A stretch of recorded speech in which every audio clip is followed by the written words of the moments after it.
Cheesy's World, written by Brianni 97 Part 3. As I was putting on my clothes to get ready for school, I grabbed the pair of jeans I had worn the night before. On inspecting my pockets for my house keys, I found a small piece of paper wrapped around something solid. Opening it up revealed the words, "Under place 33, and a set of small keys. What the hell? I thought, under place? Does he do this? This was definitely a mystery for later, but for now I had to get to class. The first thing I made sure to do when I got to school was to look for Joe's and tell him that he wouldn't be getting his flash drive back. He said it was okay, that, if anything, he was fascinated by what happened to me. We agreed to talk about things more in depth after school, but for now, we'd just go to class. What I was most concerned with that day was how I'd tell Mark and Chloe about what happened. At first, I didn't know how I'd bring it up, but they brought the subject up at lunch. "Dude," Mark said with a look of concern. "Chris and George mentioned how there were police officers at your house at like 4 in the morning. What the hell is going on? Don't give us some bullshit about how everything is fine, because clearly it's not. Brandon, you've been acting so strange lately." Chloe reached out to touch my arm. "You need to tell us what's happening, because if you're in trouble, we want to help." There wasn't any escaping this conversation, and I knew I owed them the truth. They deserved the truth. I told them everything from Miss Turner and the missing kids, to the break-in, to the abominations that chased me down at the park and what Izzy left me. I couldn't tell if they really believed me. Chloe and Mark just stared out at the insanity of it all. "Brandon, this is so." Chloe began to talk. "Fucked," Mark cut in. "Yeah," she resumed. "I may not really understand any of this, but we were here with you either way. I can't even imagine how terrifying this must all be." "You mentioned that Dizzy gave you keys?" Mark asked. "Do you think I could see them really quickly?" I reached into my backpack and handed them over for Mark to inspect. "These look like keys we'd use to operate the rides. But what would he give you those for?" "Don't know. But it doesn't matter, because I probably won't be allowed out of the house for a while. Which, by the way, Chloe, I don't think I'll be able to make it to the party on Friday." "It's okay." Chloe cut in. "The important thing here is that there's obviously something going on. Whatever it is, those creatures seem dead set on not letting me find out what it was." "But why would Dizzy let him go then?" Mark asked. "If what the park is hiding is so bad, then why not just kill Brandon while he was there?" Chloe shrugged. "Who knows? Maybe they don't all agree with how the park is run. Or maybe some of them have some humanity in them." A few minutes before the bell rang, we agreed to briefly meet up with Joe's after class. After our classes ended for the day, we grabbed the library conference room, and I showed him the note. "Under place 33? Joe's thought for a moment, but then shook his head. "Nah, no idea. How do you guys know this isn't a trap?" I took the note back and shoved it into my backpack. Why would they trap me when I was already captured? Dizzy easily could have given me to Ronald or Nina or killed me himself. Instead, he'll let me go. Look, the note is obviously referring to something underground. Maybe under the park, like a ride that takes you underground. Joe's thought again. Maybe it's referencing the catacombs. The original creators of Cheesy's really wanted to do their best to emulate other parks. Legend has it they even included their own underground system for the workers. Maybe that's what it's referring to. Chloe crossed her arms in thought before turning to Mark. "Mark, you work there, right? Do you know anything about catacombs?" "Yeah, but from what I know, they were only really used during the park's heyday. In modern times they've had to downsize staff a lot, so the employee tunnels weren't really used. The most legitimate thing I've heard about them is that maintenance used them to keep supplies." "Okay, well, that's a start, at least." I looked down at the note on the table. "It makes the most sense, right? But what about 33? To this, both Mark and Joe's were stumped. Single quote 33 single quote didn't register as anything of significance to either of them, no matter what I tried to connect it to. After banging our heads against the wall for half an hour, we had to pivot back to the catacombs. "Okay, so in theory, how would I get down there?" I asked Joe's. Chloe stated. "If you're going, Mark and I are coming with you." "Wait, Mark is going with you to where?" Mark said softly. "We can, talk about that, right?" Chloe gave Mark a look that could turn Medusa to stone, and he quickly reneged on his statement. "Chloe, I am not gonna argue this. You guys can only help me to a certain point. I am not gonna argue it either." She shot back. "You literally almost died last time. Let us help you and—" "Guys," Joe's cut in. "Maybe before you decide who goes where, you should figure out where you're even going." "Right." I looked around the room expectantly. "So, how do we get in?" Joe's shouted. "Oh, easy. There was a rumor about being able to access it through the Blackbeard Adventure water ride. Supposedly if you get off at the part where Blackbeard is sitting in his chair surrounded by his treasure, there's a secret door behind him. That must be what the keys are for." Mark replied enthusiastically. "If you can start up the ride, then you should be able to get to it." "Sounds like we have a plan then." Joes, is there any way you could help us get to the catacombs? I asked. He laughed. Fuck no, I'll stick to reading creepy stories on the internet. But you guys feel free to live your best lives. Well, at least as long as you're alive. Chloe rolled her eyes. Anyway, one problem. Our happy fuzzy buddies. They'd probably be crawling all over the place, and who knows what's hanging out inside those rides. She had a point. If I couldn't make it to the security office, what were the odds that I could get to the Blackbeard ride and make it to the catacombs? And if I did, who was to say that they wouldn't be waiting for me down there? Joes told us he needed to study but wished us luck, and we concluded our meeting with that. We had made progress, but I knew that I needed to talk to Miss Turner. Mark dropped me off at home, and I immediately went up to my room to call her. Hello. The familiar voice picked up on the other end. Hey, Miss Turner, it's Brandon again. I went back to the park, and I saw something that I think you should know about. I proceeded to tell her about the events of that night and most importantly, about how I think I found her son, or whatever remained of him. I'm really sorry, Miss Turner. No, don't be. You found him. Thank you. Even though I found him like that. Whatever remains is what remains. But that's my journey to deal with. What you've told me just strengthens how I've felt. That place is pure evil. Nothing about it can remain. And that means what, exactly? I asked. Doesn't matter yet. Did you find anything else? When Dizzy or Daniel grabbed me, he put something in my pocket. Turned out to be a note with the words under place and 2 keys that go to the ride control panel. We think that he wants me to go to the catacombs, but I'm not sure what I'll find there. So when are you going back? I don't know. My parents aren't too happy at me for sneaking out, so I am not sure when I can safely leave the house again. Brandon. The way she raised her voice caught me off guard for a moment. This is a hell of a lot bigger than your parents grounding you. Your brother and countless other kids are at stake. She was right. Even though I was scared of what my parents would do to me, I was terrified of what that part would do to Amari. The truth was, I didn't know if I could save him, but I had to do everything I could to try and get him back. I asked her if we could meet at a local restaurant to talk about it in person and she agreed. I let Mark and Chloe know about my plans and decided to let them tag along. After class the next day, we drove over to the agreed upon spot and caught her smoking a cigarette in the parking lot in front of her car. As soon as she saw us, she promptly stomped it out and made a remark about how weird it felt to be talking to teenagers. To be fair, the feeling was very mutual, but we both knew that we had a goal that could only be accomplished together. With the somewhat awkward greeting out of the way, she got down to the real reason we were there. When are you going back? The answer was clear, no matter how I felt about it or how absolutely terrified I was. I have to. Good, Miss Turner said with no emotion. And your friends? Chloe didn't hesitate to answer. Yes, we're going with him. Okay, time out, Mark interjected. Can we talk about this? Like, all of this? Isn't this more of a job for the police? And how do we know that those people were really monsters or whatever you want to call them? What if the park just fucks with people? I rolled my eyes. Mark, what cop is going to believe that I saw what I saw there? And you think they'd do all of this to mess with people on the rare chance someone breaks in? I was in a costume, man. There literally wasn't a person in there to fuck with me. I don't know, man. I really don't. What if we just told the cops that something was going down at the park? They come and investigate, and everything is fine? Miss Turner cut in. I doubt those things are going to let any cop see them. Besides, even if they did, they'd probably just think they were boys. It wouldn't prompt any investigation. Okay then, how about this? Mark began to retort. How do I know that this isn't all crazy bullshit? Guys, we're talking about breaking and entering. Brandon, you're my bro, and I do want to believe you. But this all just seems so crazy. How do I know for a fact that this isn't just some story to get revenge on a part that you think took Amari? He had a point. I have no proof of what I saw. And there was definitely a motive for me to try and do some damage by any means necessary. I stepped forward.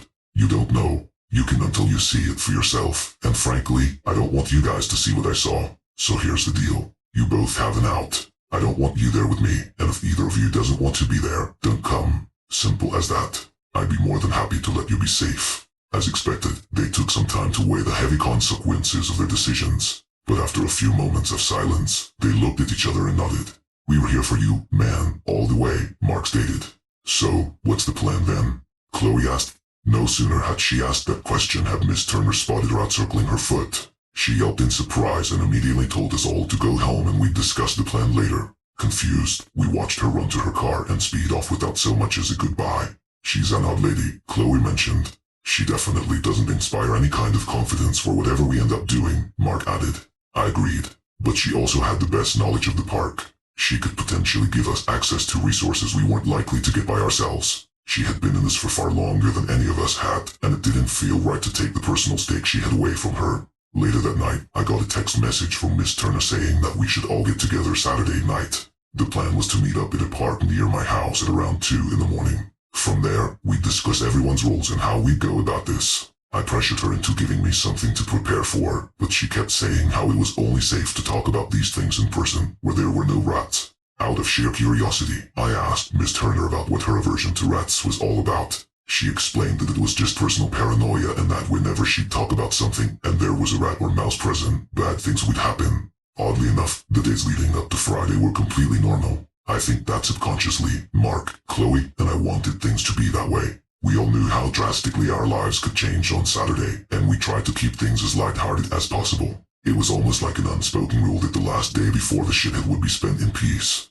As an unexpected surprise, Chloe even came over Friday night completely unannounced. She convinced my parents that she needed help with a project in a class that I was actually doing well in. Though I thought Chloe would use the night to party and distress, I accepted her visit without a second thought. As soon as we got to my room, she mentioned how there actually wasn't a project. As fun as the party sounded, she ultimately wanted to spend some time with me before Saturday. We spent the night talking about everything. Not just about the park, but about life, growing up, the world, and eventually, our feelings about each other. That night enforced how much I cared about her. My emotions toward my friends might be irrelevant to the bigger picture. Still, I genuinely believed that her visit was the only reason I could go into the next day with the confidence I had knowing that she'd be there with me. And when that time came, I was as ready as I could be. I was still completely terrified, but I was still going to go in there and do everything possible to get my brother back. I donned the same black clothes that I had worn last time and pocketed the keys and a note. On my way out, I made sure to stuff my sheets in case someone glanced in and closed the door for an added security layer. My parents were both fast asleep, and I managed to sneak out of the house by 1:30 a.m. By the time I made it to the park, I could see that Chloe and Mark were already waiting, and both were also dressed entirely in black. Chloe ran up to give me a hug, and Mark gave me a simple nod. I could tell that he was on edge, which, given the circumstances, was completely understandable. "You guys ready?" I asked. Mark shook his head. "Definitely not. But I'm here anyway because that's what friends do. Let's just be really careful," Chloe added. Before he could reply, we caught Miss Turner arriving in her beat-up minivan. She promptly hopped out and motioned for us to come over. "Just out of curiosity, what are the chances she's actually the bad guy and murders us?" Mark whispered. This prompted Chloe to elbow him in the stomach while she told him to stop being ridiculous. But as soon as we walked up to her car and saw the supplies she had inside, Mark's suggestion didn't seem too far off. Before us was a pair of bolt cutters, a pocket knife, and gloves. But the most serious part of Miss Turner's arsenal was the handgun she had holstered. "Jesus," Mark yelled. "That's a fucking gun. What the hell are you doing with that?" She glared at him. "For protection. If one of those things came with us, then nothing. We aren't fucking shooting anyone. I don't care if you think those things in costumes aren't human. If they are, then we go down for fucking murder. Brandon, Chloe, please tell me you're not with this crazy chick." Chloe agreed. Mark is right. Exploring this place is fine, but I'm not okay with anything involving a gun. She rolled her eyes and opened the passenger side door to pop the gun in the glove compartment. "Fine. It's gone. No problem. But can we get going?" The three of us agreed and we hopped into her car with me taking the front seat next to her. The vehicle had a distinct smell of gasoline and cigarettes. The interior looked like it had seen better days and, I'm pretty sure empty beer cans were wrestling around at my feet. Part of me felt awful for Miss Turner. Here she was relying on kids to help her heal the trauma she had been dealing with for years. To this day, I can't even imagine how desperate she must have felt, seeing as she was willing to go through all of that. The ride over was quiet. I didn't know if it was nerves or focus. Probably a mixture of both. I can only vouch for myself, but there were multiple points during the ride where I wanted to ask Miss Turner to pull over and take us back. The closer we got, the more my anxiety started to ratchet up as the vivid images of those things flashed through my mind. When we finally arrived in the empty parking lot, my heart was damn near beating out of my chest. There wasn't any turning back now. Chloe and Miss Turner were the first to exit the car. I sat in silence, staring at the front gate, reliving every horrible moment I was there. Mark asked me if I was alright, and I told him I needed a moment. He nodded in understanding and grabbed the bolt cutters and spray paint as he got out. I was alone now with my thoughts. Here was my moment. I had my chance to take back my brother and never see this awful place again. And yet, I was sitting in the car doing nothing. I don't think of myself as a brave person. I don't have a particular level of resolve our heroic character. At the end of the day, I was desperate. But the desperation was the only thing that was going to get Amari back. Before I stepped out of the car, I eyeballed the glove compartment. It was stupid. I knew I had never shot a gun before in my life, but if I was going to get Amari back, maybe it wouldn't be so bad to have it. I quickly opened it up and stuffed the barrel into my waistband, hiding the handle under my hoodie. I took in one big breath and exhaled before popping out of the car into the frigid cold air. The sting of it almost sobered me from my emotions. Miss Turner looked me up and down. "You ready?" I nodded. "So, what's the plan?" "Mark and I will try and draw some attention from those things. You want Chloe me to get to the Blackbeard, right? She can operate the ride while you hide in one of the tubes and wait until you have to pop out." "Wait, why doesn't Mark go with me?" I asked. "He has experience with the rides, so he'd know how to operate it, right?" "I do," Mark agreed. "But if this plan relies on us being chased around, my cardio is going to last a lot longer than Chloe's. Besides, turning on the ride is easy. I told her how to do it while you were in the car." "Fine," I relented. "But you are out of there as soon as the ride starts. You want Mark." "What if I want to go with you?" Chloe asked. "No, you guys will have already done enough. Chloe, as soon as that ride gets moving, bail. Mark, I'll text you, and it'll be the same deal." "So, where do Chloe and I go?" "Best spot is off campus. Are you gonna go with them, Miss Turner?" She shook her head. "No, I'll leave the keys with Chloe. As soon as Mark gets to the car, you guys take it just off campus. I'll meet you later." "And what are you gonna do while they were leaving?" I asked. "You're not gonna go with them? We all have our goals, Brandon. You guys just worry about staying safe." As curious as I was about what she planned to do, I honestly didn't have much time to think about it, and that was fine by me. I just wanted to get Amari back. We walked to the front gates and spent a few minutes cutting the padlocks. As soon as it broke and fell to the ground with a distinct thud, we knew we were at the point of no return. We slowly creaked the door open, and waiting for us on the other side was the silent hellscape masquerading as an amusement park. Mark took point in leading us to the Blackbeard ride. We moved methodically through the park, doing our best to not make any noise. At first, it seemed to work. I actually had some hope that we could make it through this without seeing any of the characters. But just as I was starting to let my guard down, we spotted Nina, waiting on top of the spinning soda cup ride.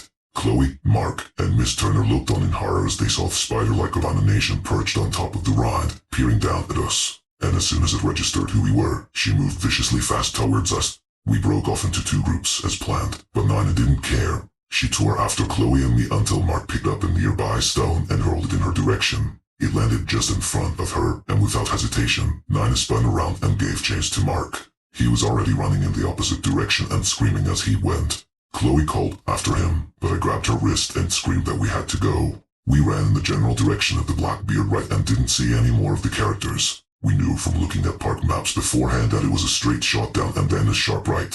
If we hurried, we could easily make it there. We took off towards our destination, but just before we had to make the right, we spotted Arnold standing in the middle of the walkway. Chloe quickly pulled me behind a set of trash cans, and we watched as Ronald slowly sauntered around, scanning the area.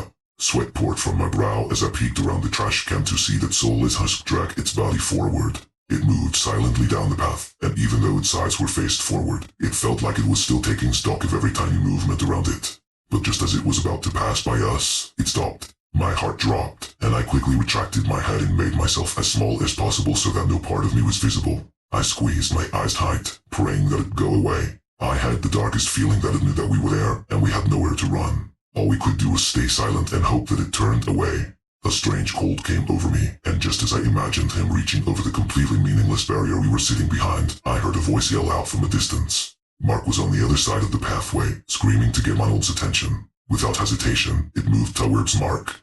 Chloe and I took our opportunity to go. We could feel multiple pairs of eyes watching us and some shadows starting to close in on our position as we went. We were exposed, and we knew it. Our best bet was to get to the Blackbeard right and complete what we came here to do.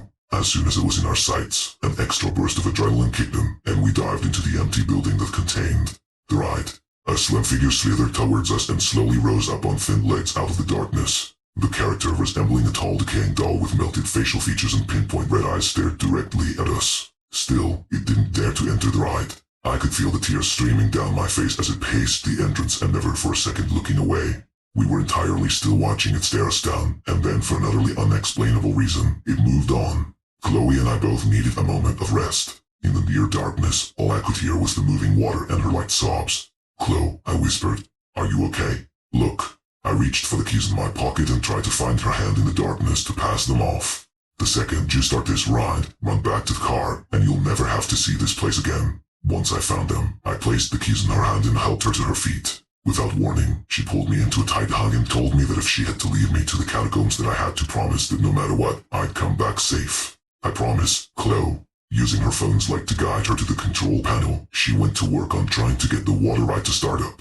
There were 6 small boats lined up in a row. Not knowing what awaited me inside the animatronic world of Blackbeard, I took the last boat and tried to lay as flat as possible under the seat. I waited until I heard a distinct buzzer indicating that the ride had started and I was off. The ride jolted forward, and the world of Blackbeard came to life. I could only peek out of my spot, which allowed me to watch the animatronics dancing and singing to the cheesy pirate music and bad voice acting. I had honestly forgotten how long the ride was as I was waiting. Still, when it got to a portion where there was simulated cannon fire between opposing ships, I knew it was halfway over. All I had to do was hold down to them. Among the booming cannon fire came a piercing scream that sounded like it had years of pain and anguish behind it. A large dark figure rose behind the smoke, and my eyes grew wide as I heard the bellowing screams of the now visible animatronic that drew near.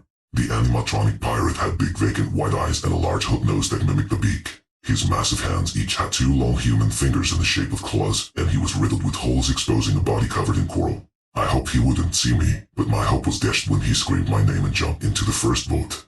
Brandon. His voice boomed. The robotic nature of its voice was made apparent through the multiple times his sentences would skip. Where's my F? In treasures. You little SH. T. I left. In K. U. I could see him looking through the first boat, but to no avail. He screamed in frustration. Without warning, he jumped into the second boat and, using his grotesquely long fingers, flipped the first boat out of the water, causing a loud boom. I'll flip every F. In boat, sailor. Boom. 4 left. But we were almost there. I'll break your F. In neck as soon as I find G. Boom. 3 remaining. I knew I was right around the corner. You little piece of S. T. Where's my G.DD? M treasure, boy.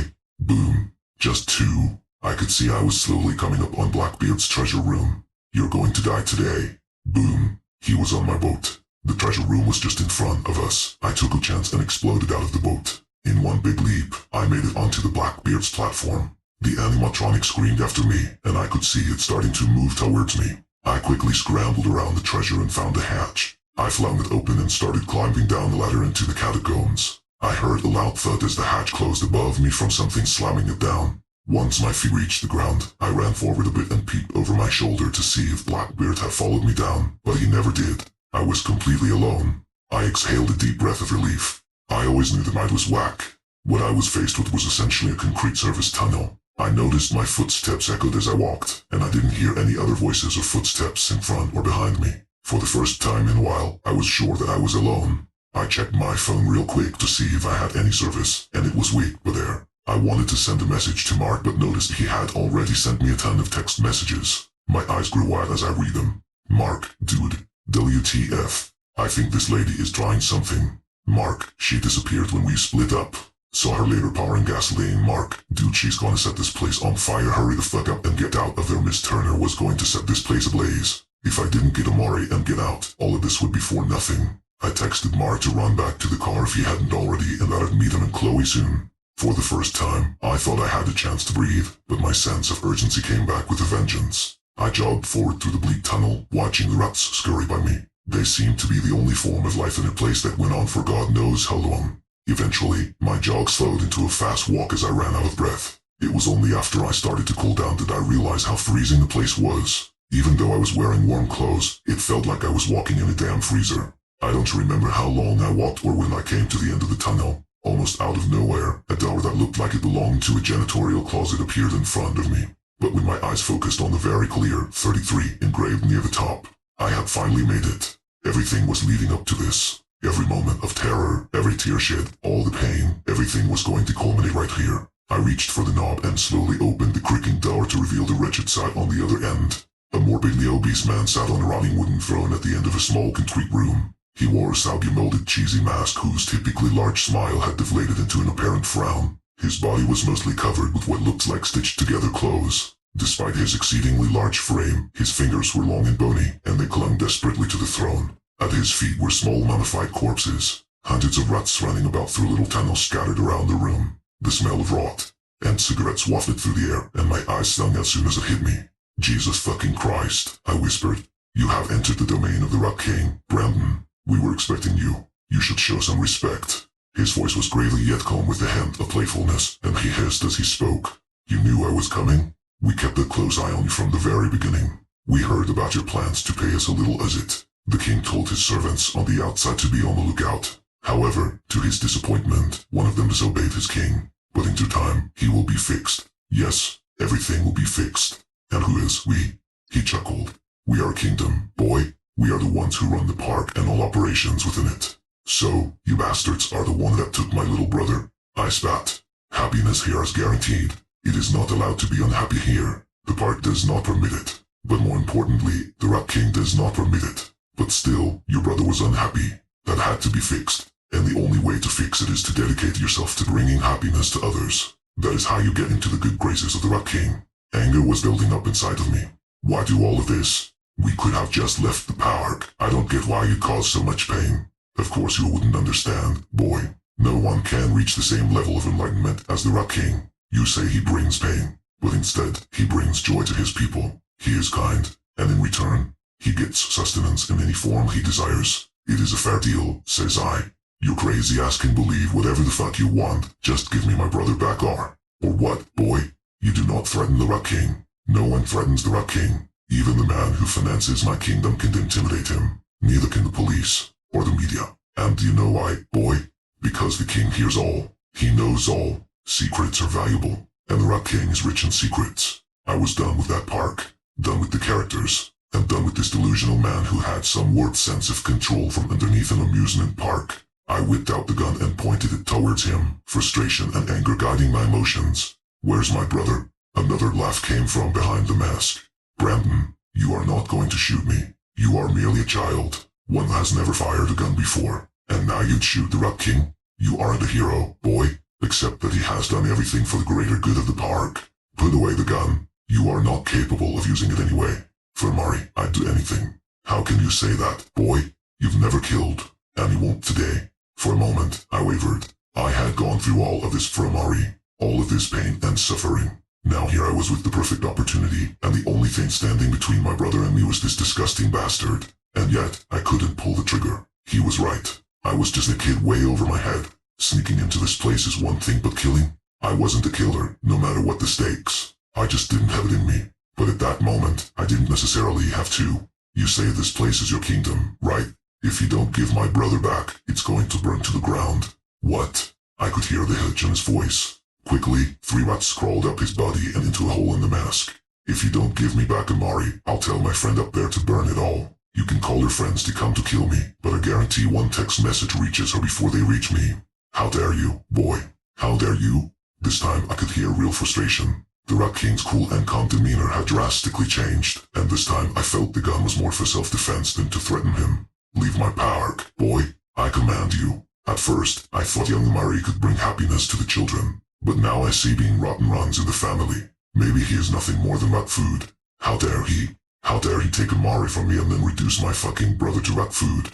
This horrible man tried ruining our lives, and he dared to say that to me. Everything leading up to that moment flooded my mind. All I could think about was how that disgusting creature that stole my happiness didn't deserve to speak another word. Before I even know what happened, a loud bang rang out. Then another, and another. Then silence. I stood in silence, completely in shock at what I had done. But before I could even have a chance to reflect, a horde of rats poured out from the bullet holes like water from a faucet and rushed towards me. Without thinking, I quickly fired off the gun into what I thought was a corpse, but all I was met with was another wave of the horrible rodents. I quickly spun around and ran out the door, the rush of adrenaline allowing me to sprint down the tunnel in a fraction of the time it took me to walk, but in my haste, I dropped the gun. That horde wanted blood, and the non-stop hissing that came from each of them was a constant reminder that if I stopped, they would pick my bones clean. Sudden relief hit as I caught the ladder in my sights. When I was within 5 feet of the ladder, I opted to jump onto the rungs and quickly sprawl out of the hatch. Looking down, I could see that the tunnel was utterly filled with rats. Once I was out the hatch, I could see rats spilling out of every hole in the ride. I bolted through the ride's exit and didn't stop sprinting until I saw the park's gates. I easily jumped the turnstile and left the attraction behind me, not once looking back. I didn't stop sprinting until I saw the gates to the parking lot. The only moment of solace I had was when I finally saw the car in the distance, and as soon as Mark noticed me, he popped the door open for me to jump into the back seat. No sooner had he done that did we watch as the park went up in flames. We waited for Miss Turner to show up, but she never did. We tried texting and calling, but her phone went straight to voicemail every single time. Eventually, we knew that we needed to get the hell out of there, and we sped off back home. I don't remember what time we got back to the park. We still had a little bit before the sun came back up, but the three of us spent the entire time crying. That night hurt us all so profoundly. It left scars that still persist to this day. It wasn't until maybe 6 or 7 in the morning did any of us feel comfortable enough to go home. We left the car at the park and simply walked to each of our houses without saying the word. We were all just so tired. We had been pushed so far beyond our limits mentally and physically that there was nothing left to give. I can only speak for myself, but I took it especially hard. After all of that, I failed again. So what was the point? Why did I make everyone go through literal hell just to not get my brother back? I felt that if Chloe and Mark hated me for the rest of my life, it would have been justified.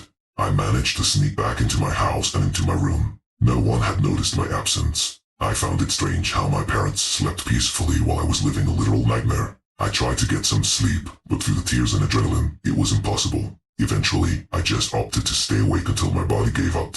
It wasn't until about 1 p.m. that a knock came at the door. I didn't bother to check who it was, but when my mom answered, I could hear a loud scream that prompted me to rush downstairs. A police officer was standing in our doorway with Amari in hand. He looked entirely untouched from the day he went missing. My eyes grew wide, and I started to tear up as I ran towards him and gave him the biggest hug possible. I told him I loved him and that I would never let him out of my sight again. Something he'd get annoyed by as he grew older, but I didn't care. I finally had my brother back.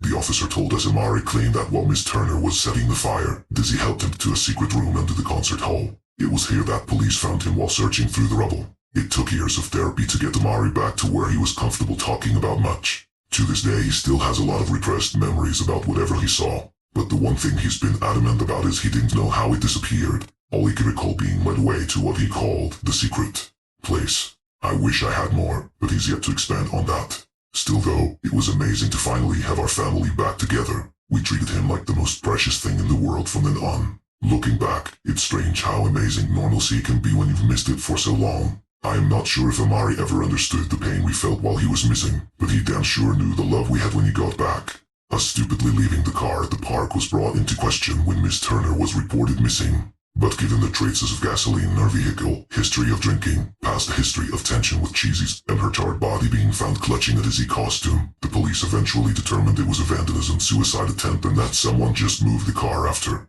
I'll never know the emotions she felt that night, but that last bit still gets me. From what I hear, the park owner was more than thrilled to be released from the financial burden of Cheesy's. In subsequent years he's either sold off what he could to other parks or to scrap yards. I think the now empty land is being redeveloped for something. He also went on a bit of a campaign to clear his name by paying off news sites to remove any and all stories relating to the park. Life for me now is good. Chloe and I live together, and Mark stays close by. Sometimes when we leave our apartment, we see rats congregating just outside our doorstep. It's odd, considering we don't see them anywhere else in the apartment complex. For me, it always leads to a nagging thought. What if the Rat King is still out there, watching? I never technically saw him die. Is it possible that he found some other deep dark hole to crawl down? Is he continuing to do the horrible things he was doing before? I am not sure. But if he is, I have a feeling he rules his new kingdom with an iron fist, and that no child anywhere will ever be safe from his reign. Written by Brianni97.